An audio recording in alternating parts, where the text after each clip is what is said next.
Good evening, and welcome to First United Methodist Church of Cookeville, Tennessee. We are so glad to have all of you with us tonight. Those of you who are members, those who are guests, and those who've come from a long way, thank you for being here.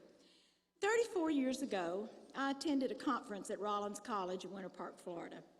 It was a hot, muggy summer day, and I had no idea how much that would impact my life and my work. Fumwa. Can you say that back to me? Fumwa. It's hard to say, but it's easy to describe. It's the Fellowship of United Methodists in Music and Worship Arts. Just the fellowship for short. Many years of working in the organization and many wonderful experiences later, I can say with no hesitation that it has made an impact, and in turn has impacted the work that I have done in this congregation. When I arrived here in June of 2005, the first thing I heard was, church in the gym for a few months. That turned in, let me tell you, to 55 Sundays that required every resource and ounce of creativity that I could muster. I would stand in the open gym space each week and utter a prayer of thanksgiving for my experiences in the fellowship. Through the years, we have taken our children, our youth, our college students, and adults to the fellowship-sponsored Music Week at Lake Junaluska. Friendships and love of music have blossomed each and every year. And it was that connection that brought Mark Miller here in 2014 and again in 2016. It is through the fellowship that Josh and Kevin and Nick and Melissa and Kaz and Adam Throgmorton and Taylor Fry and many others have met church musicians from all over the United States. David Bone is the executive director of the fellowship, and he is here tonight. David, would you stand, please? I want to thank you for your service and for the experiences you have given to me.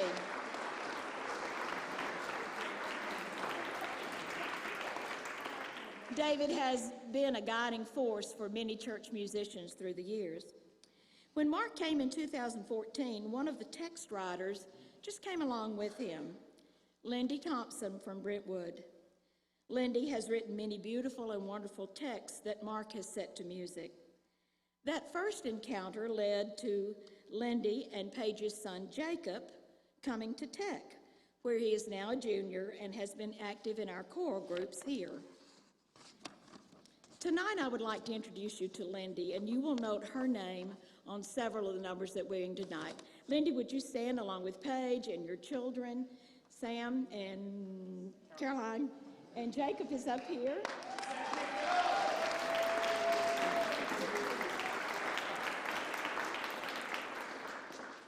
I don't want us to leave out one of the most important people that have come our way. Mark is important, and Lindy is important, and David is important.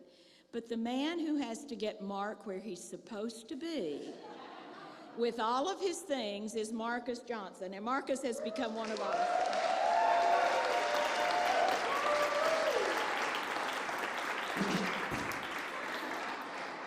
I don't know if you noticed this morning, but when the youth started one of their anthems, which Mark wrote, he realized he didn't have his music.